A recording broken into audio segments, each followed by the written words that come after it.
ఢిల్లీ ఘటనపై ప్రజా సంఘాలు బగ్గుమంటున్నాయి. ప్రజా సంఘాలతో పాటు రాజకీయ పార్టీలు కూడా ఢిల్లీలో జరిగిన ఘటనపై జరుగుతున్న నిరసనలు వ్యక్తం చేస్తున్నారు. ఆషాఢ మాసం సందర్భంగా మన కాసం ఫ్యాషన్స్ కిలో చీరలు కొనండి, అరకిలో చీరలు ఉచితంగా పొందండి. ఢిల్లీలో జంతర్ మంతర్ వద్ద ఆందోళన చేస్తున్న విద్యార్థులపై జరుగుతున్న మారణకాండను ఖండిస్తున్నామని నిరసన వ్యక్తం చేస్తూ ఈరోజు మంచిర్యాల చౌరస్తాలో పలు రాజకీయ పార్టీలతో పాటు పలు కుల సంఘాలు కూడా వ్యతిరేకిస్తున్నాయి, ప్రజా సంఘాలు కూడా వ్యతిరేకిస్తున్నాయి. మనతో పాటు కొంతమంది ఉన్నారు, మాట్లాడతారు. ఏం జరుగుతుంది?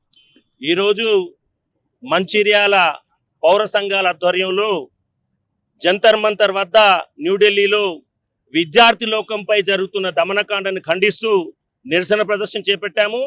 ఈరోజు మంచిర్యాల ప్రజలే కాదు, దేశవ్యాప్తంగా ఉన్నటువంటి ప్రజాస్వామికవాదులందరూ కూడా కేంద్ర ప్రభుత్వం సోయిలోకి వచ్చేసి మన విద్యార్థి లోకం డిమాండ్ చేస్తున్న పద్ధతిలో ఈ పేపర్ లీకేజ్కి బాధ్యుడైనటువంటి విద్యాశాఖ మంత్రి తక్షణం రాజీనామా చేయాలి. అదేవిధంగా విద్యా వ్యవస్థలో సమూల మార్పులు తీసుకొచ్చి ఈ రీతిన బాధ్యతారహితమైనటువంటి లీకేజీలు భవిష్యత్తులో రాకుండా సరైన పగడ్బందీ చర్యలు చేపట్టాలని కోరుతున్నాము. జరుగుతున్న పరిణామం ఒకటే అంశాన్ని సూచిస్తున్నది. గద్దె మీద కూర్చున్న పాలకులు తమ బాధ్యతల విషయంలో విఫలం చెందిన నేపథ్యంలోనే ఈరోజు విద్యార్థి లోకం ఒక దేశభక్తియుత కర్తవ్యాన్ని నిర్వర్తిస్తూ వాళ్లకు దిశానిర్దేశం చేస్తున్నది. కాబట్టి విద్యార్థి లోకం చూపుతున్న తోవలో పనిచేస్తేనే, సరైన బాధ్యత నిర్వర్తించడానికి ముందుకొస్తేనే పాలకులు కూడా తమ విశ్వసనీయతను నిలబెట్టుకుంటారని చెప్పేసి మేము ఈరోజు స్పష్టం చేయదలుచుకున్నాము. చెప్పండి అక్క, బయటి దేశం నుండి బయటి వ్యక్తులు చొరబాటుదారులు వచ్చిండ్రు, నిరసన జరుగుతుంది. బయటి దేశం నుంచి ఫండింగ్ వస్తున్నది. ఈ కుట్ర అంతా బయటి దేశం నుంచి జరుగుతుంది, పాశ్చాత్య దేశాలు. తెల్లారితే పాశ్చాత్య దేశాల ముసుగప్పుకొని తిరిగే మోడీకి సిగ్గుండాలి ఫస్ట్ ఈ మాట మాట్లాడడానికి. ఎందుకంటే ఇవాళ 22 లక్షల మంది భవిష్యత్తు పైన దెబ్బ కొట్టిన నీటి పరీక్షలు లీకేజ్ చేయడం అంటే 22 లక్షల మంది కాదు, భారతదేశంలో ఉన్న యావత్తు మొత్తం 130 కోట్ల మంది జనం కదులుతారు. నీ ఢిల్లీ పీఠాన్ని కదిలించి పీకేస్తారు. అంటే నీకు భయం స్టార్ట్ అయింది. భయం స్టార్ట్ అయినప్పుడు ఏం చేస్తారు? గతంలో ఏం చేసిండు? నువ్వు 3 నల్ల చట్టాలు రైతుల వ్యతిరేకంగా తీసుకొచ్చినప్పుడు రైతులు నాగండ్లతో, ఎడ్లతో, పిల్ల పాపలతో ఢిల్లీ సరిహద్దులలో ఢిల్లీని ముట్టరిస్తే ఈ దుర్మార్గుడు, ఈ నీచకుడు, ఈ నరహంతకుడు, దేశానికి ద్రోహి, విద్రోహి, దేశద్రోహి ఎవడన్నా ఉన్నాడు అంటే మోడీ. ఎందుకంటే నిత్యం జై శ్రీరామ్ అనుకుంటా హిందువులను హత్య చేస్తాడు. ఎవరిని నువ్వు చంపేది? ఎవరిని నువ్వు కొడుతున్నది? సిగ్గుండాల ఫస్ట్ మాట్లాడడానికి. ఎవరు వచ్చిర్రు? ముసుగులేసుకుని వచ్చిర్రా? ఒక బిడ్డ ఏడ్చుకుంటూ అడుగుతుంది, కళ్ళు మూసుకపోయినాయా? కబోదివా? నీకు సిగ్గు లేదా? నీకు బిడ్డలు లేరా అని ఒక పాప అడుగుతుంది. బిడ్డలు లేని నువ్వు మోడీ వారిపోయి ఈ రాజ్యాన్ని నిరంకుశంగా ఏలడానికి నిస్సిగ్గుగా టెర్రరిస్టులు అంటావు, నక్సలైట్లు అంటావు, దేశద్రోహులు అంటావు. ఇవన్నీ చేసేది నువ్వే. ఎవరు టెర్రరిస్టులు? ఆదివాసులను ఏం పేరుతో హత్యలు చేసినావు? నక్సలైట్లను హత్య చేసినావు. ఆ శకం ముగిసింది. ఒక్కొక్కరు భారతదేశంలో ఉన్నటువంటి అందరి ప్రజల పైన నువ్వు దాడి చేయింది ఎవరి మీద? ఆదివాసులు, మహిళలు, అణగారిన వర్గాలు, ముస్లింలు, దళితులు, చివరికి విద్యార్థులతో పెట్టుకుంటే ఏ దేశంలోనైనా పీఠాలు కదిలినాయి. బంగ్లాదేశ్ లో ఏం జరిగింది? శ్రీలంకలో ఏం జరిగింది? సిగ్గుండాలే ఫస్ట్. నీకు శాస్త్రీయత తెలియదు. ఒక సన్యాసివి, ఒక దద్దమ్మవు, అసైన్సిస్టు, ఈ దేశాన్ని పరిపాలించడానికి ఏమాత్రం అర్హత లేని ఒక దౌర్భాగ్యుడు ఈ దేశాన్ని పాలిస్తాడు. ఫస్ట్ నీకు జవాబుదారితనం లేదు. జవాబియా? 22 లక్షల మంది భవిష్యత్తుతో ఆడుకుంటున్నావు. సిగ్గుండాలే. ఏం మాట్లాడుతున్నావు నువ్వు? ఇలా పిల్లలు కొట్టుకుంటుండ్రు, ఏడుస్తున్నారు. ఎవరు ఇవాళ చొడబారదాలు? RSS మూటలు, RSS మూకలు. పెట్టండి, కెమెరాలు పెట్టండి. ఎవడైతే అసభ్యంగా ప్రవర్తించిండో, ఎవడైతే అక్కడ దేశ విద్రోహకరంగా చర్యలు చేసిండో పట్టి లోపలేయండి. ఎందుకయ్యా ఇలా చేసేది నువ్వు? ఆడపిల్లల బట్టలు ఇప్పేది నువ్వు.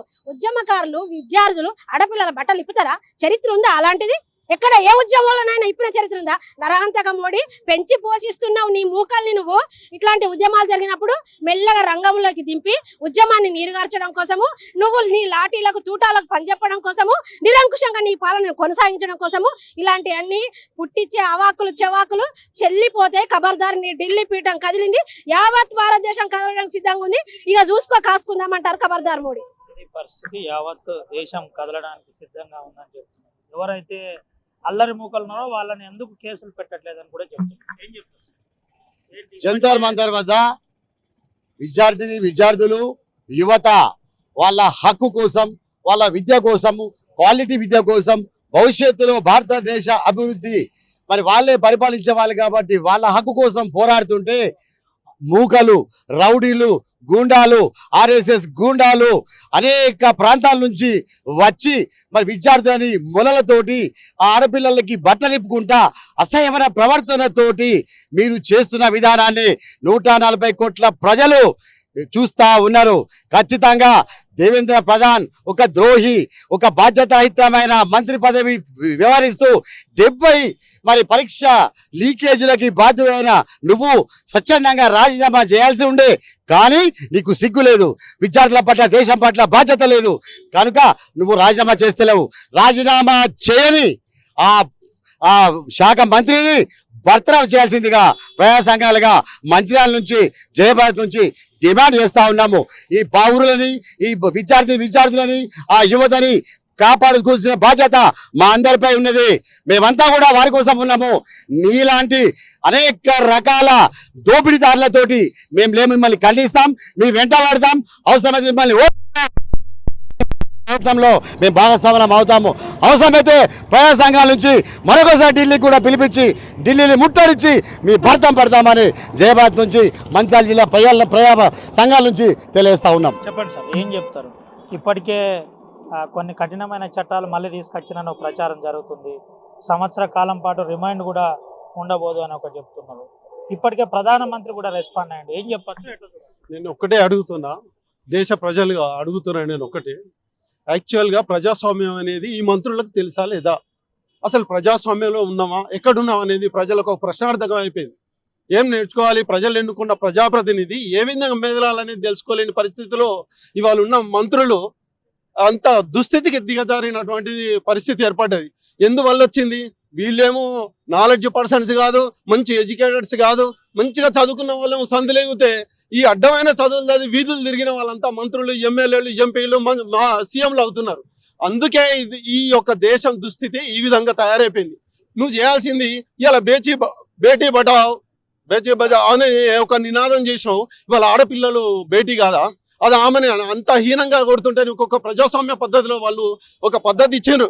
మేము ఈ రోజు నిరసనని వ్యక్తపరుస్తామని వచ్చినప్పుడు ఈ పోలీసు వాళ్ళే అద్దాల వల్ల కొట్టి రెచ్చగొట్టడం, కట్టెలకు మూలలు కొట్టి కొట్టడం, రెచ్చగొట్టిసి పెట్టడం వల్ల పిల్లలకు ఒక ఆవేశం తప్ప జ్ఞానంగా ఆలోచించేది లేదు.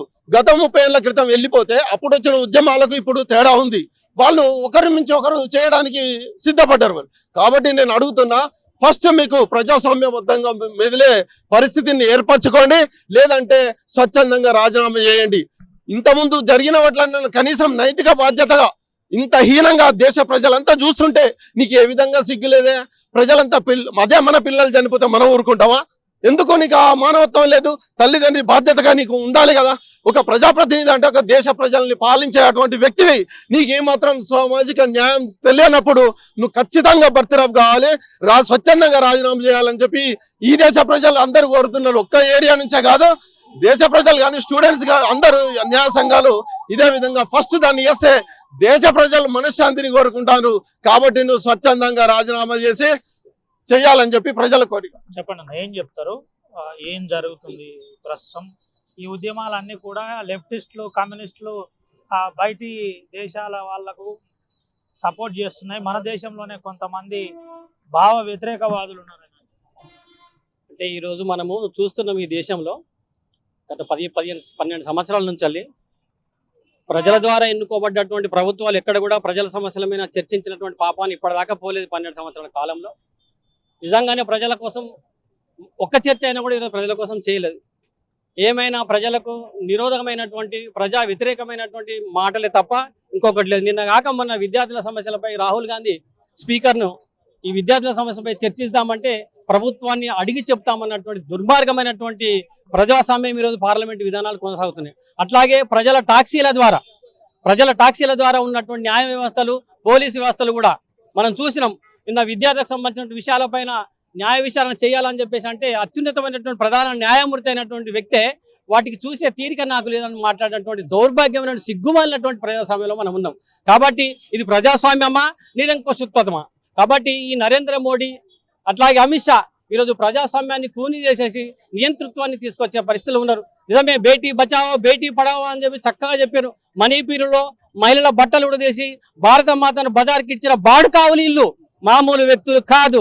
అట్లాగే ఆదివాసులను భూములు అదానికి అంబానికి అప్పజెప్పి ఆదివాసీలను గిరిజన తండాలను కాల్చి కూల్చి సర్వనాశనం చేసినట్టు వ్యక్తులు. అది చల్లారింది అనుకుంటున్నారు, కానీ మరుసటి రోజే మధ్యప్రదేశ్లో కానీ పాడేరులో కానీ ఈరోజు వేల మంది గిరిజనులు వాళ్ళ భూముల కోసం పోరాడుతున్నారు. ఖబర్దార్ నరేంద్ర మోడీ, నువ్వు అణిచివేసినాం అనుకుంటున్నామేమో, అది అంతకు అంతు ఉవ్వెత్తున 1000 రేట్లు ఉవ్వెత్తున లేసి నీ పంతం నీ మెడలు వంచేదాకా విడవదు.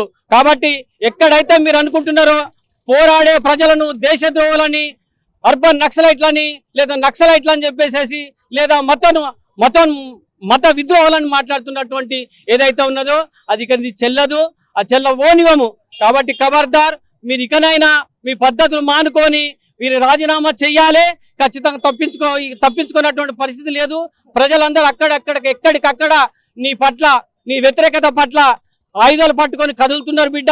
ఆయుధాలు అంటే తుపాకులే కాదు, పిడికిళ్ళు బిగించి నీ వెంట పడుతున్నారు. ఈ రోజు రాష్ట్రం దేశం నలుమూలల నుంచి రైళ్లలో బస్సులలో జంతర్ మంతర్ నీ పార్లమెంట్ ముట్టడికి వచ్చారు. ఇది ఒక హెచ్చరికగా నువ్వు భావించాలి. లేదంటావు నిన్ను బంగ్లాదేశ్లో నేపాల్లో శ్రీలంకలో జరిగినట్టు మిమ్మల్ని మీ మంత్రుల ఇళ్లలో జోరబడి బట్టలు తీసుకొట్టే రోజులు దగ్గరకు వస్తాయని చెప్పేసి హెచ్చరిస్తున్నాం. ఖబర్దార్ నరాంతక ప్రభుత్వ మోడీ, అమిత్ షా, ఖబర్దార్. దేశాన్ని కలిసి ఉన్న సంఘటితంగా ఉన్న దేశాన్ని విచ్ఛిన్నం చేయడానికి కొంతమంది శక్తులు ప్రయత్నం చేస్తున్నాయి. ఆ చొరబాటుదారుల వల్లనే ఇదంతా జరుగుతుంది. ఇప్పటిదాకా నరేంద్ర మోడీ చొరబాట్ల పేర్లతోటే రాజకీయం చేస్తున్నాడు. అటు పాకిస్తాన్ అన్నాడు, అటు కాశ్మీర్ అన్నాడు, ఇటు చైనా అన్నాడు. వాస్తవంగా చెప్పాలంటే ఇవన్నీ కూడా ప్రజల్ని మోసం చేయడానికే తప్ప ప్రజల సమస్యలు ఏమి కాదు. మనం చూసినాం సర్జికల్ స్ట్రైక్ ఏమైంది, ఇప్పటిదాకా జాడ లేదు, మన్ను లేదు, మశానం లేదు. ఇన్ని కింటల్ల అదేదో వచ్చింది అన్నాడు, బాంబులు పేల్చాడు, అది కూడా లేదు. ఇప్పటిదాకా ఎట్లాంటిది లేదు. ఏం చేసిండు? ఏమీ చేయలేదు. ప్రజల్ని ఒక సమస్య మీద వచ్చినట్టు ఆ సమస్యను పక్కతో తోయించడానికి తప్ప మతం పేరు చెప్పుకుంటున్నాడు, విద్వేషంలో పేర్లు చెప్పుకుంటూ చొరబాటు. నిన్న కాక మొన్న నిజమే చొరబాట్ల పేర్లతోటి సరైన అటువంటి తీసుకొచ్చేసి ఎన్ని లక్షల మంది ఓటర్లను తొలగించారు. మరి నిన్ననే జగిత్యాలలో ఒక ఓటరు, మీరు చూసే ఉంటారు వాళ్ళ పేపర్లో వచ్చింది, నా చావుకు నరేంద్ర మోడీ కారణం అని చెప్పేసి సూసైడ్ నోట్స్ రాసి పట్టాం. మరి ఇది ఎవరికి దీన్ని ఏమనాలి? మనం ఎక్కడన్నా నాకు ఆ బాధ ఉంది పలానా నా కారణం అంటే వాని మీద హత్యా కేసు నమోదు చేస్తారు కదా.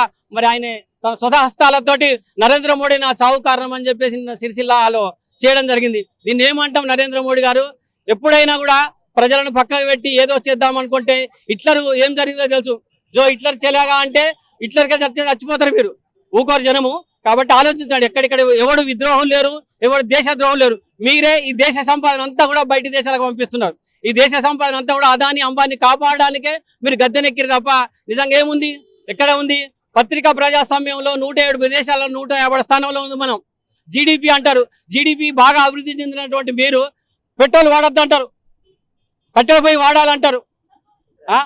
ఇవన్నీ ఏంటి? మరి మీరు చేసిన ఇన్ని రోజులు మీరు ఇన్ని చేసినామని చెప్పేసి ఇంత అభివృద్ధి చెందినటువంటి చెప్పేటువంటి మీరు ఇవన్నీ వాడకూడదు, టూర్లు పెట్టకూడదు అంటారు. మరి ఇంకేం చేస్తున్నాడు నాయన? ఇంకేం చేస్తున్నాడు మేము? అన్ని నువ్వే చెప్తావు. మన దేశం ఇట్లా ఉంది, అట్లా ఉంది, అభివృద్ధి అన్ని రంగాల్లో అభివృద్ధి. నిన్న కాక మొన్న ఇస్రోలో 100 మంది శాస్త్రవేత్తలు రాజీనామా చేసి ఎందుకు చేశారు? సిగ్గు లేదా నీకు? ఎందుకు చేసి 100 మంది శాస్త్రవేత్తలు ఈరోజు రాజీనామా చేసినట్టు ఏంటి? వాళ్ళకి సరిపడే జీతాలు లేక, అవునా కాదా? కాబట్టి నువ్వేం చేయదలుచుకున్నావు ఈ దేశాన్ని? అంటే మనం చూస్తున్నాం మతోన్మాదంలో కొట్టుకుపోయినటువంటి పాకిస్తాన్ మనం అంటున్నాం. మతోన్మాదం ద్వారా ఎంత అక్కడ దరిద్రం వెళ్తున్నది, ఆ ప్రజలందరూ ఏమంటున్నారు చూస్తున్నాం కదా. అట్లాగే బంగ్లాదేశ్ లో మతోన్మాదాన్ని ప్రేరేపిస్తే ఏమైందో చూసినాం కదా. అట్లాగే ఇప్పుడు ఇరాన్ ఇజ్రాయల్లో మతం పేరుతో ఏ రకంగా చనిపోతున్నా చూస్తున్నాం కదా. అట్లా చుట్టుపక్కల ఉన్నటువంటి దేశాలను చూసి సిగ్గు తెచ్చుకో. మతాన్ని వదిలేయి, మానవత్వాన్ని చాటు, ప్రజాస్వామ్యాన్ని నువ్వు ఎంత వీలైతే అంత వెలుగెత్తి చాటు. అంతే తప్ప మాట్లాడిన ప్రతి ఒక్కరిని చొరబాటుదారులని, అర్బన్ నక్సలని మాట్లాడుతూ ఉంటే ప్రజలందరూ గమనిస్తూ ఉన్నారు. ప్రజలు నువ్వు అనుకున్నట్టుగా లేరు, నువ్వు అణచివేసినవి అనుకుంటున్నావు. అంతా కంతు ఉవ్వెత్తులు లేసి నీ భర్తం పడతారు బిడ్డ, చాలా జాగ్రత్తగా ఆలోచించండి అని మేము హెచ్చరిస్తున్నాం.